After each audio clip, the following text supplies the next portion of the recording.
महोदय, सम्मान्य सदस्य जो बात बता रहे हैं वो काफ़ी चिंताजनक है। मैं स्पीकर महोदय आपसे भी अनुरोध करूंगा कि सदन के द्वारा आपके नेतृत्व में इस विषय की तरफ आप भी एड्रेस करके लोगों को जगाने के काम के लिए हमें सहयोग करें। 5 लाख एक्सीडेंट्स होते हैं, 1,80,000 मौतें होती हैं और 18 से 34 एज ग्रुप में 66% यंग लड़के उनका डेथ हो जाता है।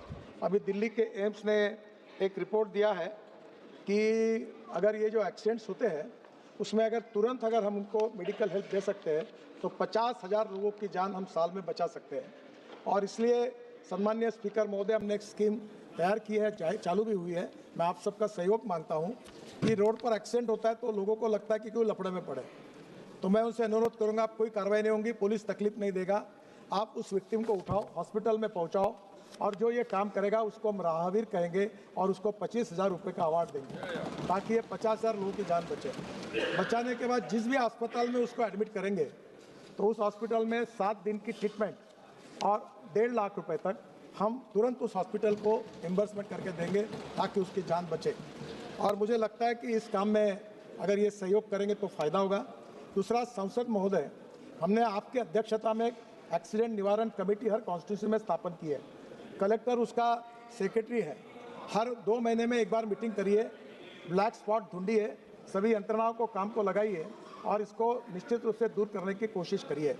रोड इंजीनियरिंग में सुधार करने के लिए ब्लैक स्पॉट में हमने 7,000 ब्लैक स्पॉट रेक्टिफाई किए हैं, 40,000 करोड़ रुपए मंजूर किए हैं और लगातार ये रेक्टिफाई कर रहे हैं। नए ध्यान में आते वो कर रहे हैं क्योंकि हमारे DPR डिफेक्टिव है, उसको भी सुधारने की कोशिश कर रहे हैं।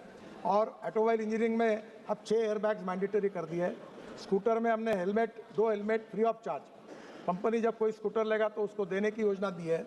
इसके साथ मोबाइल पर बात नहीं करना, गाड़ी चलाते समय, स्कूटर चलाते समय, लेन डिसिप्लिन का पालन करना, रास्ता क्रॉस करते समय बीच में नहीं जाना, रेड सिग्नल होगा तो रुकना। अध्यक्ष महाराज, मुझे बड़े दुख के साथ कहना पड़ता है कि ये एक्सीडेंट का संबंध ह्यूमन बिहेवियर से है, कानून के प्रति डर भी नहीं और सम्मान भी नहीं। और हम लोग 1,80,000 लोगों की जाने जा रही है।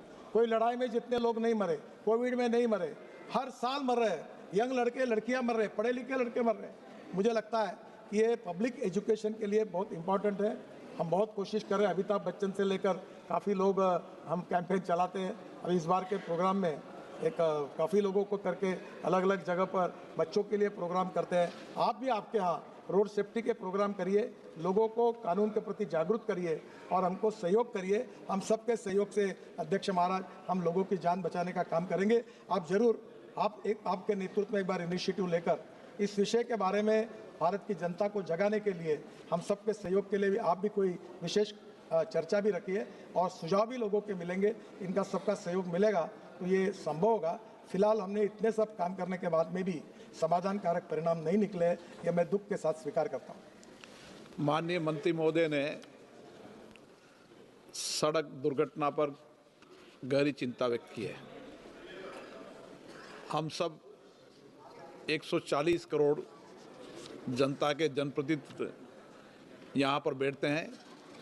हमें भी सामूहिक प्रयास भी करना चाहिए और अपने अपने संसदीय क्षेत्र के अंदर सड़क दुर्घटना कम करने के लिए लक्ष्य आधारित योजना बनानी चाहिए।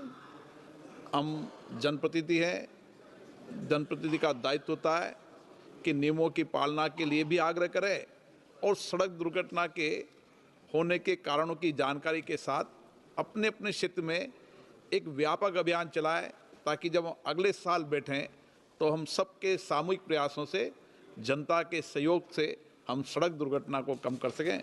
और मुझे आशा है कि अगले कभी सत्र में जब माननीय संसद सदस्य आएंगे तो एक सकारात्मक सुझाव के साथ अच्छे प्रयास किसने किए, हम सब इस पर एक डिबेट चर्चा भी कर सकते हैं ताकि सड़क दुर्घटना पर रोका जा सके। क्योंकि सड़क दुर्घटना में जो मृत्यु होती है उसमें जवान लोग ज़्यादा होते हैं और इसीलिए ये हम सब के लिए सामूहिक प्रयास की बात है।